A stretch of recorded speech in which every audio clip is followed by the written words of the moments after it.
Hello everyone, welcome to my kitchen. તો મિત્રો, આજે હું તમારી સાથે શેર કરવાની છું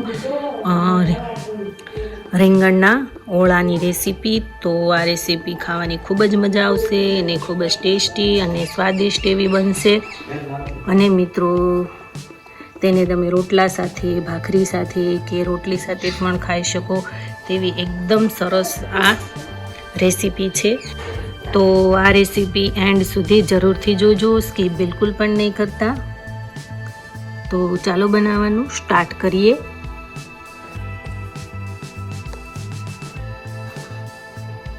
તો તમે જોઈ શકો છો કે મેં અહીંયા એક રીંગણ લીધું છે, કૂણું માખણ જેવું, અને એક લીલો કાંદો લીધો છે, એક નાનું ટમેટું લીધું છે। તો હવે આપણે રીંગણને એકદમ સરસ એવું ગેસ ઉપર શેકી લેશું। ટમેટાને એકદમ સરસ ક્રશ કરી લેશું। તો રીંગણને મેં એકદમ સરસ એવું વોશ કરી લીધું છે અને છરીના મદદથી આ રીતના કાપા પાડી લેશું।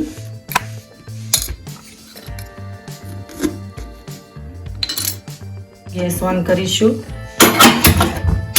અને રીંગણને શેકાવા મૂકી દઈશું।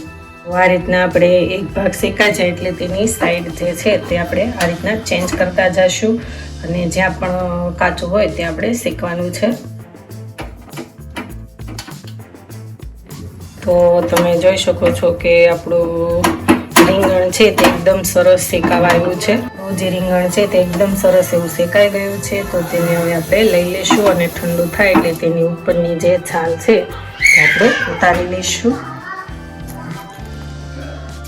તો હવે તેની ઉપરની જે છાલ છે તે આપણે આ રીતના ઉતારી લઈશું।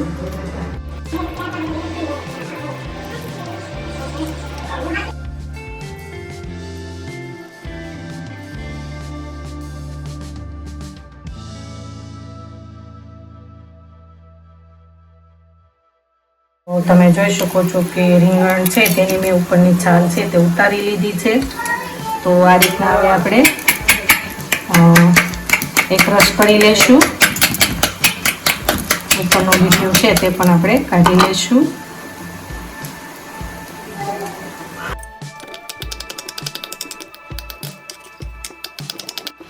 તો તમે જોઈ શકો છો કે આપણે ઓળાને એકદમ સરસ મિક્સ કરી અને એક રસ જેવો કરી લીધો છે। તો મેં અહીંયા કાંદાને એકદમ સરસ ક્રશ કરી લીધા છે, ટામેટાને પણ એકદમ સરસ ક્રશ કરી લીધા છે। તો તેનો હવે આપણે વઘાર કરી લઈએ। ગેસ ઓન કરીશું, બાઉલ મૂકીશું, 10 ટેબલ સ્પૂન જેટલું તેલ એડ કરીશું। જો તમારે વધારે કરવું હોય તો પણ ચાલે। તો હવે આપણે એકદમ સરસ તેલ એવું આવી ગયું છે। તો 1 ટેબલ સ્પૂન રાઈ એડ કરીશું। તો આપણી રાઈ જે છે તે એકદમ ફૂટી ગઈ છે। તો 1 ટેબલ સ્પૂન હિંગ એડ કરીશું, હળદર પાવડર એડ કરીશું, અને ક્રશ કરેલા છે તે એડ કરીશું, મિક્સ કરી લઈશું। કાંદા આપણા થોડાક સંતળાઈ જાય અને થોડીક સ્મેલ આવવા મળે પછી જ આપણે ટામેટાની ગ્રેવી એડ કરીશું। હવે આપણા કાંદા છે તે થોડાક સંતળાઈ ગયા છે અને તો સ્મેલ પણ આવવા લાગી છે। તો ટામેટાની ગ્રેવી જે છે તે આપણે એડ કરી દઈશું, સ્વાદ અનુસાર મીઠું એડ કરી દઈશું, મિક્સ કરી લેશું।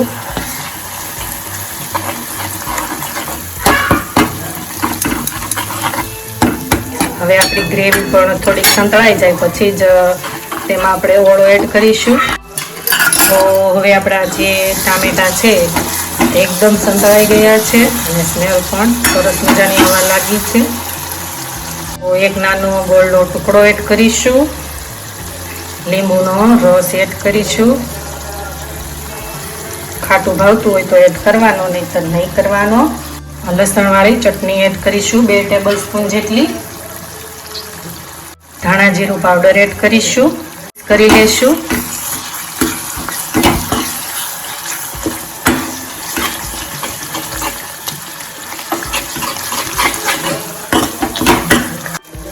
તો જે ઓળો છે તે એડ કરીશું, લીલા ધાણા એડ કરી મિક્સ કરી લેશું।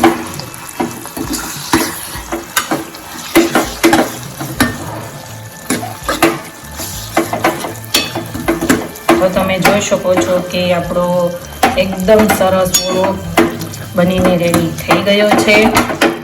તો હવે તેને આપણે એક બાઉલમાં લઈ લઈશું અને ગેસ ઓફ કરી દઈશું.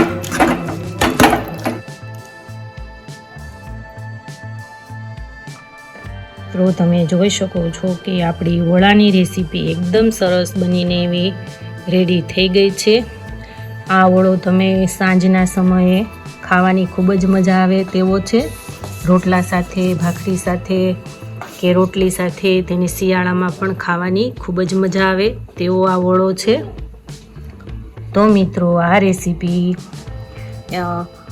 ઘરે બનાવવાની એકવાર જરૂર ટ્રાય કરજો. ખૂબ જ ટેસ્ટી, સ્વાદિષ્ટ અને ખૂબ જ મજા આવે તેવી છે. અને મિત્રો તમે મારી ચેનલમાં હજી સુધી નવા હોય તો મારી ચેનલને લાઈક કરજો, શેર કરજો, સબસ્ક્રાઈબ કરજો અને મારા આવા જ નવા વિડીયોને જોવા માટે બેલ આઇકોન બટનને પ્રેસ કરજો, જેથી કરીને તમને મારા નવા વિડીયોની નોટિફિકેશન સૌથી પહેલાં મળે. Thank you for watching.